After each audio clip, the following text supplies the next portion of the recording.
Hello friends, आज हम बात करेंगे क्लास 12 फिजिक्स का बहुत ज़्यादा ही मोस्ट इंपॉर्टेंट डेरिवेशन जो कि यार एग्जाम में 5 नंबर का पूछा जाता है। ठीक है, बहुत ज़्यादा ही मोस्ट इंपॉर्टेंट है।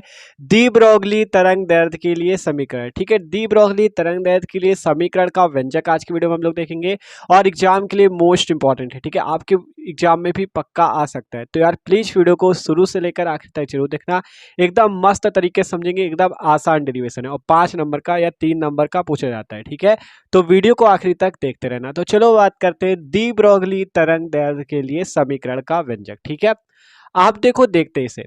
तो सबसे पहले बात करें जो डी ब्रोगली तरंग दैर्ध्य के लिए समीकरण है, तो डी ब्रोगली एक साइंटिस्ट का नाम है। ठीक है, जिन्होंने सन 1924 ईस्वी में अपना एक समीकरण दिया। देखो हम यहाँ पे हमने लिखा भी हुआ है, सन 1924 ईस्वी में फ्रांसीसी साइंटिस्ट या फ्रांसीसी वैज्ञानिक लुइस डी ब्रोगली, इनका पूरा नाम है लुइस डी ब्रोगली। तो सन 1924 ईस्वी में फ्रांसीसी वैज्ञानिक लुइस डी ब्रोगली ने बताया कि जब कोई कण जैसे इलेक्ट्रॉन प्रोटॉन गतिमान अवस्था में होते हैं तो तरंगों की भांति व्यवहार करते हैं, इन्हें डी ब्रोगली तरंगे कहते हैं। क्या कहा? सन 1924 ईस्वी में जो आपके साइंटिस्ट लुइस डी ब्रोगली थे, किस फ्रांसीसी वैज्ञानिक है, ठीक है, तो इन्होंने क्या बताया कि जब भी कोई कण जैसे इलेक्ट्रॉन हो गया, प्रोटॉन हो गया, ये सब क्या होते हैं, जब गतिमान अवस्था में होते हैं, जब मतलब ये गमन कर रहे होते हैं, गति कर रहे होते हैं, तो ये किस भांति व्यवहार करते हैं? वेव की भांति व्यवहार करते हैं, अर्थात तरंग की भांति व्यवहार करते हैं और इन तरंगों को डी ब्रोगली तरंगे कहते हैं। देखो सन 1924 ईस्वी में फ्रांसीसी वैज्ञानिक लुइस डी ब्रोगली ने बताया जब कोई कण जैसे इलेक्ट्रॉन हो गया, प्रोटॉन हो गया, गतिमान अवस्था में होते हैं तो तरंगों की भांति व्यवहार करते हैं, वेव की भांति व्यवहार करते हैं और इन्हें डी ब्रोगली तरंगों के नाम से जाना जाता है। ठीक है, तो ये सिंपल सी बात आपको पहले लिख लेनी, क्योंकि डेरिवेशन करोगे तो थोड़ी थ्योरी भी तो लिखोगे तभी तो नंबर पाओगे, कि केवल डेरिवेशन कर दोगे। तो पहले आप इतनी सी बात लिख लेना कि 1924 में फ्रांसीसी वैज्ञानिक ने बताया जब कोई कण इलेक्ट्रॉन प्रोटॉन गतिमान अवस्था में होते हैं तो तरंगों की भांति व्यवहार करते हैं, इन्हें डी ब्रोगली तरंगे कहते हैं। ठीक है, आप करते हैं इसका निगमन या डेरिवेशन। ठीक है, तो चलो अब आपको यहां पर से लिखना है प्लांक के अनुसार। ठीक है, प्लांक के क्वांटम सिद्धांत के अनुसार, प्लांक के क्वांटम सिद्धांत के अनुसार, एकदम आसान है। देखो प्लांक के क्वांटम सिद्धांत के अनुसार, अब यहां पर से आपको लिखना है प्लांक के क्वांटम सिद्धांत के अनुसार। ठीक है, तो प्लांक के क्वांटम सिद्धांत के अनुसार जो प्रकाश की ऊर्जा होती है, प्रकाश की ऊर्जा E इक्वल टू जो होती है वो कितनी होती है? E equal to H nu. ठीक है, E इक्वल टू होती है एच न्यू।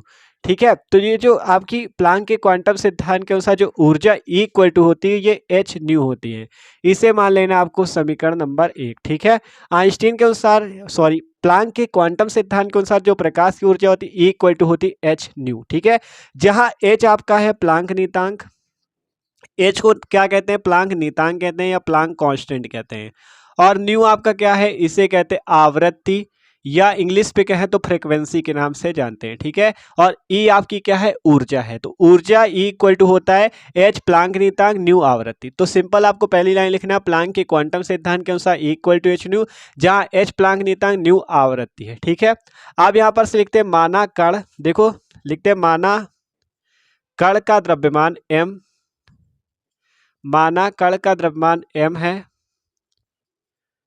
m है तथा वह c वेग से गतिमान है, तथा वह c वेग से गतिमान है, वह c वेग से गतिमान है। क्योंकि आपसे हमने कहा था कि जो कण या इलेक्ट्रॉन या प्रोटॉन है जब वो गतिशील अवस्था में होते हैं, ठीक है, जब वो गतिमान या गतिशील अवस्था में होते हैं तब वो तरंगों की भांति व्यवहार करते हैं, तभी तो डी ब्रोगली ने तरंगे दी अपनी और उन्हीं के हिसाब से तो समीकरण निकाल रहे हैं।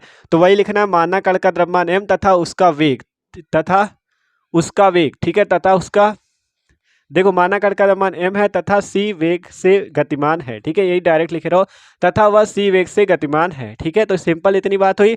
तो यहां पर से लिखेंगे आइंस्टीन के समीकरण से, आइंस्टीन के, एकदम स्टेप बाय स्टेप चलोगे तभी भाई एकदम मस्त तरीके से आपको नंबर मिलेंगे। ठीक है, आइंस्टीन के समीकरण से, आइंस्टीन का समीकरण क्या होता है? E equal to M C square. ठीक है, E equal to M C square होता है, जहां m द्रव्यमान, c प्रकाश की चाल होती है। ठीक है, तो यही कहा गया माना कण का द्रव्यमान m तथा c वेग से गतिमान है। कौन? ये कण, तथा कण यहाँ पे लिख लेना, तथा कण c वेग से गतिमान है, मतलब उसकी जो गति की जो वेग है वो c है, ठीक है। माना कण का द्रव्यमान m है तथा कण c वेग से गतिमान है, तब आइंस्टीन के समीकरण से E इक्वल टू mc²। इसे मान लो समीकरण नंबर 2। अब देखो आधा डेरिवेशन हो चुका। सिंपल पहले क्या किया, पहले लिखना प्लांक के क्वांटम सिद्धांत के अनुसार E equal to h into nu, जहां h प्लांक नियतांक, न्यू आवृत्ति, समीकरण 1 मान लेना। फिर लिखना माना कण का द्रव्यमान m है तथा कण c वेग से गतिमान है, तब आइंस्टीन के समीकरण से E इक्वल टू mc²। ठीक है, इतना एकदम आसानी से कर लिया। अब तो एकदम आसान हो जाता है, देखो कैसे। यहां पर से लिखते हैं समीकरण 1 और 2 से, लिखते हैं समीकरण 1 व 2 से, समीकरण 1 व 2 से, ठीक है। समीकरण 1 और 2 में आपको देखो क्या दिख रहा है, यहाँ पे दिख रहा है E equal to H nu, यहाँ पे दिख रहा है E इक्वल टू mc²। देखो इधर भी E है, इधर भी, दोनों तरफ तो E है, तो E सेम है, तो यहाँ से आप लिख सकते हो H new equal to mc²। देखो जब लेफ्ट हैंड साइड सेम होगा, इधर का ये लेफ्ट हैंड साइड होता है, इधर का राइट हैंड साइड, इधर का लेफ्ट हैंड साइड इधर के लेफ्ट हैंड साइड से बराबर होगा, तो इधर का राइट हैंड साइड इसके भी बराबर हो जाएगा। तो यहाँ से आप लिख सकते हो H new equal to mc²। ठीक है, तो यहाँ से आप क्या लिख सकते हो, H new equal to mc², क्योंकि इधर भी E है इधर भी E है, तो E बराबर, तो इधर वाले पक्ष भी तो बराबर कर दोगे, तो H new equal to mc² के लिख देना, आसान है। आप देखो क्या करते हैं, एच न्यू इक्वल टू आ गया mc²।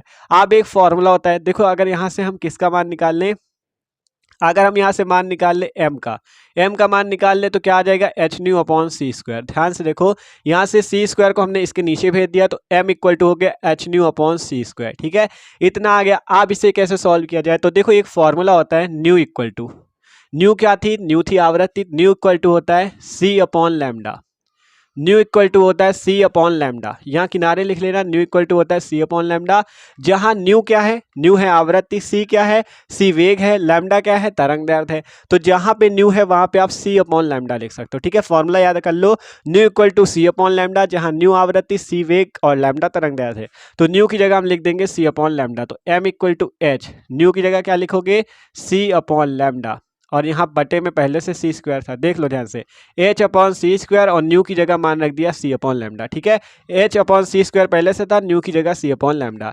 आप देखो यहाँ पे c, यहाँ पे c², तो इसकी स्क्वायर काट दो, तो m इक्वल टू आ गया h अपॉन c लैम्डा। ध्यान से देख लो, देखो सिंपल c से स्क्वायर वाला काट दिया, तो h अपॉन c लैम्डा। अब अगर हम लैम्डा को ऊपर भेज दे, m को नीचे ले ले, तो लैम्डा इक्वल टू हो जाएगा h अपॉन m इंटू सी। ध्यान से देख लो, यहाँ पे देखो सिंपल लैम्डा हमने ऊपर भेज दिया, तो m नीचे आ जाएगा, तो lambda equal to h upon m into c. ठीक है, देख लो ये लैम्डा इधर चला गया, m नीचे आ गया, सिंपल है यार, तो देख h अपॉन m इंटू सी आ गया। ठीक है, आप क्या करेंगे, यहाँ से m क्या है, द्रव्यमान है, c क्या है, वेग है। ठीक है, तो एक फॉर्मूला होता है संवेग का, यहाँ पे साइड पे देखो लिखे दे रहे हैं, संवेग बराबर क्या होता है, संवेग बराबर फॉर्मूला होता है द्रव्यमान गुणे वेग। संवेग बराबर होता है द्रव्यमान गुणे वेग, संवेग को p से प्रदर्शित करते हैं, द्रव्यमान गुणे वेग। मान लो यहाँ द्रव्यमान m है, वेग है c। ठीक है, यहाँ पे लिख लेना द्रव्यमान गुणे में वेग। ठीक है, तो द्रव्यमान m है, यहाँ वेग है c, तो यहाँ से आप p इक्वल टू लिख सकते हो m इंटू सी। ठीक है, क्योंकि संवेग p बराबर होता है द्रव्यमान गुणे वेग। ठीक है, फॉर्मूला होता है द्रव्यमान गुणे वेग, द्रव्यमान m वेग c, तो यहाँ पर से आप p बराबर m इंटू सी है, तो आप m इंटू सी की जगह क्या लिख सकते हो, p लिख सकते हो, तो lambda equal to h upon p। ठीक है, और यही होता है डी ब्रोगली तरंग दैर्ध्य के लिए समीकरण। ठीक है, जहाँ p संवेग, h प्लांक नियतांक, लैम्डा आपकी तरंग दैर्ध्य है, यही है दी ब्रोगली तरंग दैर्ध्य का समीकरण। एकदम आसान है। कैसे, देखो यहाँ पे इतना तो आ गया था, m equal to h upon C lambda, lambda को ऊपर कर दिया, m इंटू सी हो गया, m इंटू सी, m बराबर द्रव्यमान, c बराबर वेग, तो द्रव्यमान गुणे वेग को कहते हैं संवेग। तो यहाँ पे इसकी जगह p रख दिया, तो lambda equal to h upon p, यही लिख लेना, यही दी ब्रोगली तरंग दैर्ध्य का समीकरण है। ठीक है, तो एकदम मस्त तरीके से आप डेरिवेशन कर सकते हो। एक बार फिर से आपको समझा देते क्या क्या लिखना है, कैसे करना है, जिससे आपको पूरे नंबर मिले। ठीक है, आपको सबसे पहले लिखना था सन 1924 ईस्वी में फ्रांसीसी वैज्ञानिक जो थे लुइस डी ब्रोगली, इन्होंने बताया जब कोई कण जैसे इलेक्ट्रॉन प्रोटॉन गतिमान अवस्था में होते हैं तो तरंगों की भांति व्यवहार करते हैं, इन्हें डी ब्रोगली तरंगे कहते हैं। फिर प्लांक के क्वांटम सिद्धांत के अनुसार E इक्वल टू हो जाएगा h into new, h Planck नियतांक, न्यू आवृत्ति। फिर लिखना माना कण का द्रव्यमान m तथा कण c वेग से गतिमान है। आइंस्टीन के समीकरण से लिखोगे E इक्वल टू mc²। अब समीकरण 1 व 2 से जब E बराबर, तो mc² किसके बराबर हो जाएगा, h न्यू के। ठीक है, तो यहाँ से m की वैल्यू निकालो, तो h न्यू अपॉन c²। अब न्यू इक्वल टू होता है सी अपॉन लैम्डा, तो यहाँ पे रख देना, सी से इसका स्क्वायर कट जाएगा, ठीक है। तो M equal to H upon C lambda.